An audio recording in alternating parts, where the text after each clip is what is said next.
Welcome to the People Project, episode 12. Person 12. One of my best friends in my life, for sure. I consider her my twin, but I'm not even that blessed. She's way nicer than me. The kindest soul, Krista.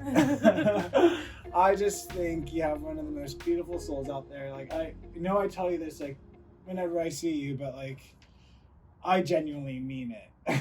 Just because we have a lot of one-on-ones, and she's just so insightful, and she's always the angel on my shoulder, not the devil, which is what I really appreciate. Yeah, so this is Krista. We have Krista. I highly respect what she does for a living, which hopefully we'll get into later. But my first question, Krista, I just did a lot of talking there. That's okay. I appreciate it. Who are you? You can interpret this question any way you want. But who am I? Who are you? Who That's am I a big talking one to start off with. Are you real? I am real. Haley would real. say different, but I'm real. Krista Joy, Jerry Joan Lucchi. Wow. Yeah, official on the birth certificate, Krista Joy J.J. Lucchi. So, is that because you're Italian, hence why you have a long name? Or is that just a stereotype? No, I think it's like the indecisiveness of my parents. So Joy and Jerry are both my grandma's names. All right. Yeah, and then Joan was my mom's best friend who I never met, but the name is in there. That's funny. Yeah, so Krista Joy J.J. Lucchi. I didn't learn about JJ until finding my birth certificate for a school project at like 13. That's awesome. Again, more about my parents. Like, what's my whole name? Oh yeah. But yeah. Because you do have an Italian background, right? Or I not? do. Okay. Yeah. Lucci, I'm quarter Italian. Quarter Italian, my grandpa, Sesto Lucci, 100% Italian. Gotcha. And then I'm also a quarter Mexican. So that's awesome. my grandpa, my mom's side, Rodolfo, 100% Mexican.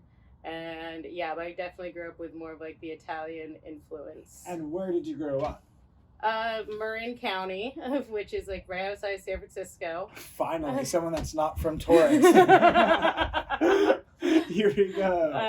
But I feel like that's a good question because I feel like that's a big part of who I am. Like growing up in Northern California and also like growing up in a very wealthy community, but not being from like a wealthy family, like maybe helped open my eyes or like become the empathetic person that you gave me credit for at the beginning is like, you know, you never know what someone else's experience is. And so I think growing up in a place where a lot of people assumed things about me and my family, like, yeah. And I feel like that's an important concept about bias, which is a video that you showed me about talking about bias. Yeah. Where exactly what you just said, like we shouldn't assume you're that because you just, I don't know what to say. Yeah. So how was it growing up there? Like, how was your experience up there? I really loved it. I mean, Santa Barbara, I always like joke is the Southern California version of Marin. Gotcha. And so like, you know, it's a small community, but it's like right by the city. Mm-hmm. My dad grew up there, and so that was you know, I think now I don't know if I'd want to raise my own family there, but it was cool for myself. Like my high school math teachers like played football with my dad. Wow. So is it small town or small yeah, county? it's small county, or it's like if you're a family who's like been around for a while, like you know all the other families. Gotcha. At least like by last name. Yeah. So I really enjoyed that part of it. You know, growing older and like reflecting is like it definitely is like a mostly white community, and probably because of like the price of living there. But I think for the most part it's a pretty liberal, like it's known as one of the most liberal counties in the US. Awesome. So I feel like there's a lot of good people there and open-minded people. So. And you said it's like the South or the North Cal version of Santa Barbara. Yeah. So now you're in Santa Barbara. Yeah. And do you love it as much as up there? I do. Which one do you love more? That's a loaded question. Yeah, I don't think I could say one that I love more. Fair. like Santa Barbara is its own special little bubble, Mhm. and like the longer I'm there, the more a part of the community I am. Like especially as a teacher, you know, I probably have like under 1,000 students who I've Wow. worked with at this point, and so that means all the families like who I see around town, That's awesome. who I'm known to. But I don't know, that the attitude of Santa Barbara is really nice. Like beach town again, like people who are doing pretty well off, but I feel like it's much more integrated. You know, there's still different areas for different types of people, unfortunately, but overall, like I think it's a little more integrated. You just said the word integration. Yeah. And I don't know, for me, it just sparked. Something sparked. I don't know where I'm going to go with this, but integration. Yeah. Why is it so important to have integration in our society? I mean, I think the school I work at is like a prime example of that. So like I work at a school that's right outside, right next to the university, right next to UCSB. And so like I have students who mostly from like Hispanic backgrounds who are living in households of like 9 people in like a 2-bedroom apartment versus like professors' kids. And so like these kids are growing up in these classes where like that's normal to them. Yeah. Like that they've lived different experiences, they speak different languages. You know, we refer to our Spanish speaking students as like bilingual, just to like give that ownership of like you're Spanish speaking and English speaking, like you're bilingual. Yeah. And I think, and it's like valued there. So I think it's just, I don't know, Isla Vista School, I think is just a good example of like all these kids are super open-minded and like want to learn about different cultures and like still value their own culture and like just understand the importance of like accepting everybody for who they are and like learning from everybody. And you already touched upon it. One of the careers I really respect are teachers. Yeah. And you're a teacher, which is amazing. Did you always want to be a teacher? Pretty much. Like I've definitely, since elementary school. I was like, that question, I would definitely say always, except for like 2 days ago, I watched Free Willy.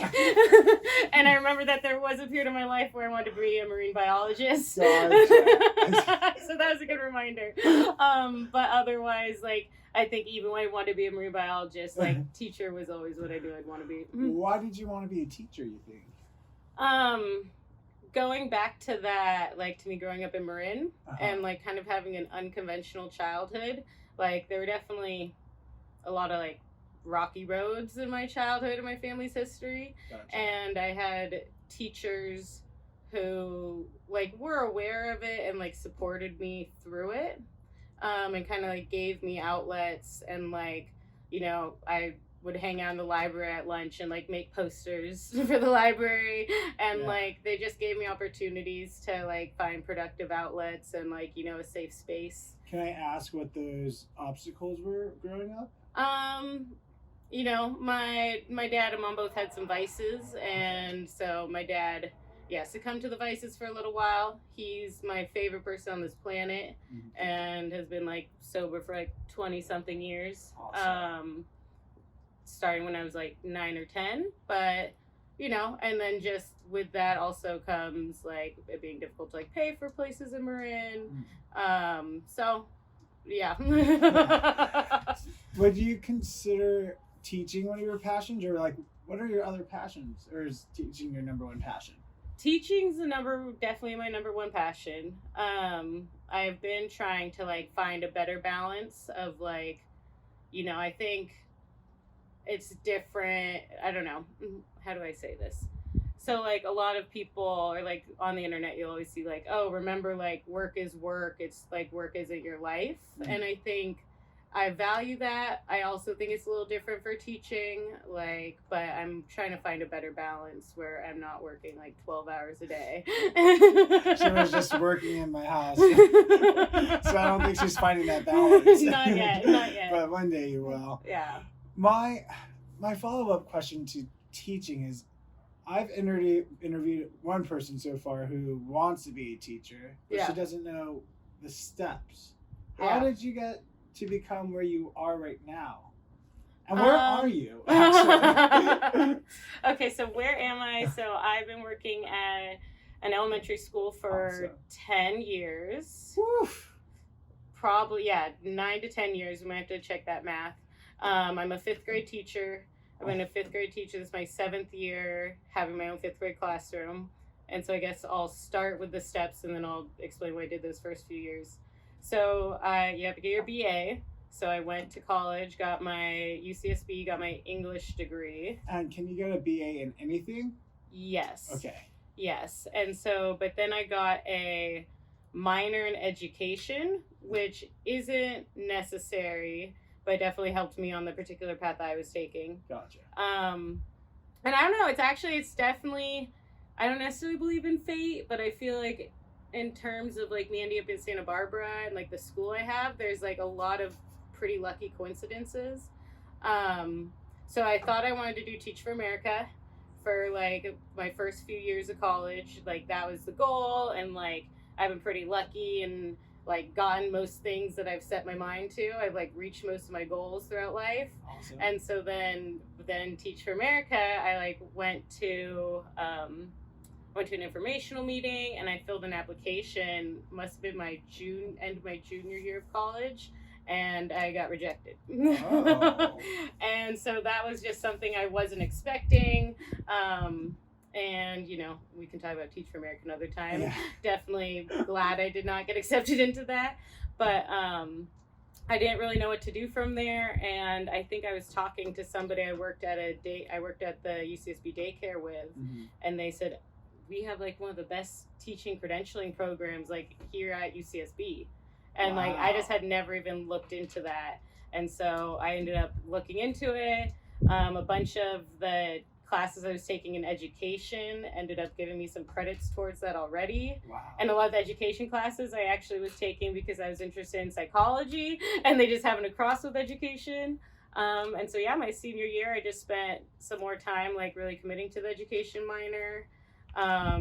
Interviewed for the program at the end of the year, and I got accepted. So program, you mean like it was master's or the the master's. Okay. So it was Gevert's Graduate School of Education. Gotcha. And so what makes it special is it's like 13 months. You get both your credential and your master's in education. Whereas most of the time it would be like 2 years for a credential and then people do another year for a master's. Gotcha. So, you know, big money saver. You would literally work 12-hour days though. So I'd have to be at like my student teaching site at 7:30 a.m., teach there till noon, and then go to class from 1 to 4, and then class 4 to 7. And how long did you do that for? Like 12 months, you said? No. Yeah, so 13 months. And like, but they were like, they kind of moved up. That was probably like the spring session is when it was the literal 12-hour days, but that's what I remember. Oh my gosh.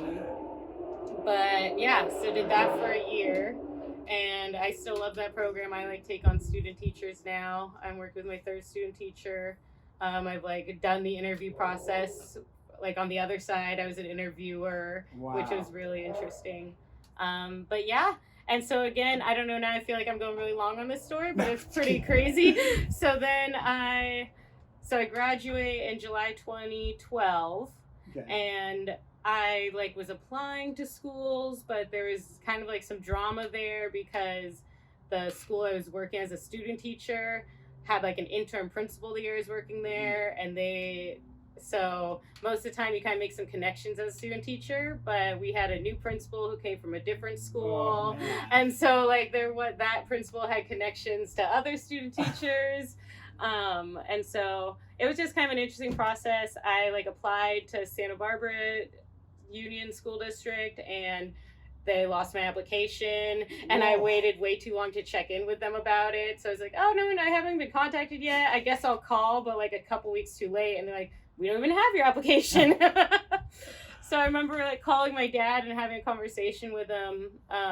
You know, I love Santa Barbara so much. I'm not finding any teaching jobs down here, but I love it so much. I'm probably gonna like hang out for a year here. And like there's a restaurant I was bartending at. I'm just like, I'll keep working at McDynasty and maybe find another job. And my dad, you know, is super supportive. It was just like, we've always had the attitude of like, there will be work. And so he's like, you might not find a teaching job, but if that's what you want to, like, if you want to find something else to support yourself, go for it. So that was nice to have that on. And yeah, a week before school starts, 2012, I'm like at the grocery store and I run into one of my teachers from the teaching program and kind of told her what was up. And she's like, go to Goleta Union. Like, they're known for hiring late. And again, it's just, I didn't know what I was doing. They're like, I should have applied to Goleta Union before this. I was like, oh, I guess it's a good idea. I took my application over there, like had an interview maybe the next day. And yeah, got hired on as like a PE teacher and like some other specialist positions, and started like a week later. Wow. And then are you at the same school? I'm at the same school. So it seems like there were some rejections. Yeah. But they led you to that grocery store. Yeah. That led you to that union. It's just about like being at the right spot at the right time and not giving up, huh? Exactly. And kind of being open. Right? Yeah. Like I was saying, like I was ready to, like I knew that I wanted Santa Barbara, and so I was ready to do what I needed to do to stay there. Right? You just wait it out until you got something. But then you got something. Yeah. That's crazy. So that process of no, reverse. Do you need your credentials and your master's to teach? No. So the master's just gives you a bump in the pay scale. Gotcha. Yeah. Okay. Which, interesting enough, for my first 2 years, I got some major back pay because I was looking at my pay stub one day and I was like, or like somebody recommended that I take a class to like get an extra bump in my, like the amount of units. And I was like, I should already be in this scale. Yeah. And then I had, David look it over and I like sent it over to, I like responded back to the district, like, I think I'm already in pay scale like D or whatever it is. They're like, oh yeah, you are. We'll give you all the back pay on the next pay stub. I was like, oh, sweet. This might be a question you don't know. Yeah. But like, do school districts usually hire people with masters even though they have to pay them more, or do they just go for the people who I think it would be dependent on the district. Gotcha. Okay. Like with us, it's that's Goleta Union, Santa Barbara district. Like they have 25 to like 75 people graduating from this really great program every year, probably half of whom try to stick around in the area. Gotcha. So for Goleta Union, it's like pretty common to hire people on with masters, but I don't know if that's like necessarily because I also know people who work in the union who don't have those credits, so I don't know if that's necessarily what they're looking for. It's just by happen chance because so many of us went through that same program. Yeah. What's your favorite thing about teaching? I mean, the kids. I know it's stereotypical, but the kids, like, it's really sweet. Just seeing them, like, when, like, something clicks for the first time. Having the, like, super, like, cool ideas that they come up with. Like, I also run student council and a compost club. Oh my gosh. And those are some of, like, the coolest moments because all the kids who are there because they want to be there. I really try to encourage it to be like student led, and so it's student council. They're coming up with like Spirit Day events and like how to advertise the Spirit Day events, and compost club was just like something I didn't even mean to sign up for and just ended up in charge. And that one's just amazing. Like last year was just a bunch of fourth graders who just had ideas that were like way bigger than our school, and like that's actually probably like the best part and the hardest part when I have to like reel them in and be like, that's awesome, like let's start here first though, and then I like try to find opportunities like how we can expand that. But it's just really cool seeing the ideas that come out of like these little people. Where do you see yourself 5 or 10 years from now? Being a principal? No. No. That's what my grandpa always said. And I was like, it doesn't work like the same way like with other jobs where like, you get promoted and like that's the highest position. Like administrator is like a whole different ball game that we have a really good principal who does like work with the kids a lot, but you just have to deal with like a lot of other like administrative stuff that wouldn't interest me. So I don't know. It's like a really hard question. Still probably Goleta Union. Again, I love like Santa Barbara and I love my position. It's like kind of a double-edged sword where like you're like not to bring money into teaching, but like in your district you'll go, and like in my district, which is pretty well paying, like you go up in the pay scale like every year that you're teaching. And so if you were to like leave your district, you would start over. Yeah. You start in like a new pay scale. So that's something I definitely realized, like, thank God you chose Santa Barbara and Goleta. Yeah. Definitely something I realized like 3 or 5 years in. Like at the beginning, you know, me and David were maybe think about going up to NorCal at some point, and I'd always say like, oh, like I'm not in teaching for the money, like. And then when I like saw, you know, the drop that I would be taking if I were to leave, and like again, I love the place I'm at. So Santa Barbara / Goleta is a beautiful place too. I'm gonna stay in that bubble if I can. Yeah, exactly. So the plan for now would probably be to stay in the bubble. Gotcha. Hopefully look into like buying property there at some point, but you know, that's a much bigger goal. Well, if you have that pay in Goleta, it might be easier. Maybe. I don't know. I don't know anything about money. Thank God you have David. Yeah. Exactly. I know how to spend it. Cyber Monday. Yes. My last question. Krista, for all those wannabe teachers out there who want to be teachers, reiteration, right? No, that's not it. I'm not a teacher. Anyway, do you have any advice for those people who want to be teachers? Or those teachers who are like, oh, do I want to teach still? I was like, I'll answer this honestly. I don't know if it's a great last question though, because unfortunately it's not, I don't have the most inspiring advice, like, but at this point where education is in our country, it's something like, I support anyone who like honestly does want to become one, but you do have to know what you're signing up for. You know, not everyone has to work for the 12 hours a day that me and many of my coworkers do, but there's a lot to it because, you know, there's just a lot to it. There's lesson planning with right now with virtual teaching, you know, just being prepared to, I mean, I guess virtual teaching is a great example of like being prepared at a week's notice to like change everything you know about teaching and figure out how to be like the best teacher you can be like online. And so it's just something that you definitely have to be ready to commit to, and know that you're like ready for it. That's not my last question. I lied. Yeah. I want to know now about virtual teaching. Are you pro or con? Or middle? Probably middle. I mean, virtual teaching is definitely not my favorite.